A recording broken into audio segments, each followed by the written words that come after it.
If you're looking for hair wax online, chances are you've probably bumped into the By Vilain range at some point. This is a super popular range produced by the guys and girls behind the mighty Slikhaar TV YouTube channel. These products have been around for years, but are they any good? They are quite pricey and there are a lot of options. So are any of them worth the cost? I've got the majority of their regular range here in front of me. They sent me them about 2 years ago, so I've had a good chance to use all of them many times. I'll go through my experience with each and place them into one of 3 categories.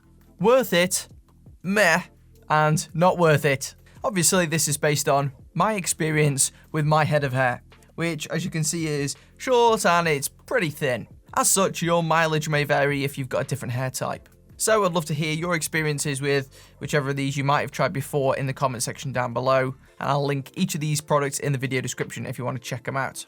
Let's begin with the waxes, which is probably the reason most of you are here. And I actually want to start off with this one that's on the top of the pile, the Powermade, which is my least favourite. This is essentially a light hold, high shine pomade that just doesn't work well with my hair. Generally, this type of product doesn't work for me as it doesn't hold it in place and leaves the hair greasy, allowing you to see straight through to the scalp. I've tried many similar pomades before and have found several cheaper options that perform similarly as well, if not better, for less money. While the product does apply easily, overall, I can't recommend this one. Next up we have this, the Revolution Styling Wax, celebrating 10 years of Slikhaar TV. On the container, this is described as a strong hold, low shine mud wax. While the description is somewhat accurate and it definitely has a matte finish, I'd say that it has more like a medium hold, at least for me. This may work well in thicker hair, but in mine, it doesn't work well for my intended hairstyle. After a couple of hours, my hair is normally collapsed. It smells nice, but I think the product is just meh. It definitely feels like a worse version of the next product. That one being the Wax Zero. I think Wax Zero is a great product and it's my personal favourite from the range. It's like that Revolution wax, just with a much better hold. The product smells great and leaves a matte finish too. The reason this one seems to have a greater hold is because it has a little bit of added stickiness. So if you hate sticky products, you're probably not going to like this one. But for me, I often tend to look for that when it comes to hair products because I feel like you need a bit of that stickiness to get the durability. And this one definitely delivers in that department. It's well within my top 5 waxes when it comes to hold over time.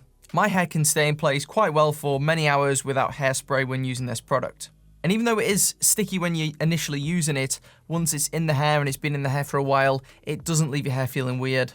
I enjoy this product, so I think this is clearly worth it. And actually, it is quite similar to one of the oldest and most popular products ever, the Gold Digger Wax.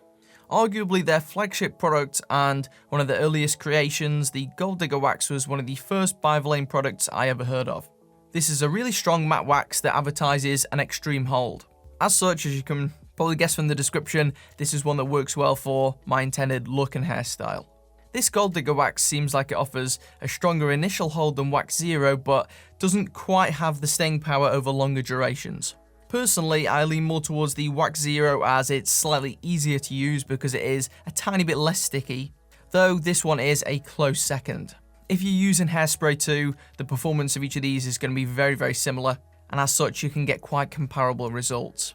Therefore, I think this product is worth it. If you've got thinner hair, personally, I'd probably recommend going for the Wax Zero instead. However, if you've got thicker hair, I've heard a lot of people online having a lot of success with the Gold Digger product, so maybe I'd go with that one instead. Another factor is that because both of these are pretty strong products and you don't have to use very much, you don't get through it quite as quickly, which offsets the initial higher cost of these compared to some cheaper brands. To wrap up this core product section, I've also got the Dynamite Clay as well. I initially expected this to be more like a creamy clay given the feel of the other products, but in fact it seems to be more of a traditional clay product. It's tough to scoop out and a little tricky to apply. I've used this a few times, but I quickly realised that this just isn't meant for me. It doesn't give me much volume even after pre-styling, and I feel like it weighs my hair down slightly. The finish isn't bad, the hair looks okay after it, but I think really this product is meant more for thicker hair, when you've got that hair that can support the added weight. So for my hair, this product just gets a meh. I prefer either using one of those previous two products, or if I wanted a clay in particular, going with something like the Dre Drexler clay, which I think they also still sell on the Slikhaar shop anyway, so you could just pick that up instead. Next, I want to briefly cover some of the other products that you may be considering. Firstly, there are the Sidekick pre-stylers. I've tried the Sidekick Zero, which is the one here, and I've already finished with the regular Sidekick. I think these are top notch and they work really well with a hairdryer to build volume. These perform a little bit like a sea salt spray, and I found not only add volume but also add an extra layer of hold to your hairstyle. So if you haven't had practice with them, they can feel a little bit more difficult to use, but when combined with one of the waxes, it can solidify your hair in place for much longer. While I do like the product, I tend to save it for occasions when I particularly want my hair to look good. I'll often just stick with a cheaper pre-styler for day-to-day usage when I'm planning on staying indoors because I'm a cheapskate. But either way, if you can afford these, I think you're going to get good results. Now, you know you've got yourself a good product when your fiance steals it. That's been the case with the shampoos and conditioners I've tried from the By Vilain brand. I previously got through the Skyline set of shampoo and conditioner, and now I've been trying the Rush one more recently. I also previously used the Detox Me shampoo. Obviously, not all at the same time, but I did test each. Overall, they all performed really well. I think I like the Skyline products more than the Rush products. They left my hair feeling nice and cool, whereas these are tea tree, and it feels like these are a lot stronger. So sometimes it feels like your hair's gone so cold it almost feels hot. I don't know if that makes any sense. But yeah, personally, I would much rather use the Skyline again. My favourite overall product though was the Detox shampoo. That one left my hair feeling cleansed and fresh and ready for styling. The real question is, would I spend this much money on simple hair washing products? As good as these are, probably not. If I had more expendable income, I'd probably treat myself to them. But for now, I'm kind of fine just sticking with my basic cheaper stuff. It's hard for me to rate these because they perform well, but they're quite pricey. For hair powder though, I'm happy to splash out a bit. Their Blow Styling Powder was one of the first I came across with any sort of pump applicator, and it's a great bit of kit. This one adds volume and the feeling of thickness instantly, which is a blessing for thinner hair.